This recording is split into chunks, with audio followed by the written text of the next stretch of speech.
ആയിരങ്ങൾ വീണാലും പതിനായിരങ്ങൾ വീണാലും വലയമായി നിന്നെന്നെ കാത്തിടുവാൻ ദൈവദൂതന്മാരുണ്ടരികിൽ.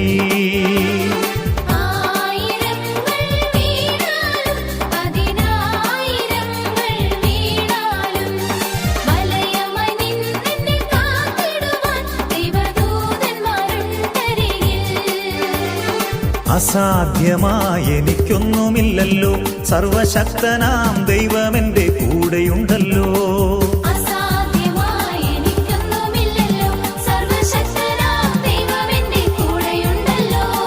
സകലവും ഇന്നെനിക്ക് സാധ്യമാകുവാൻ എൻ്റെ യേശുവിൻ്റെ അത്ഭുതമാം നാമമുണ്ടല്ലോ.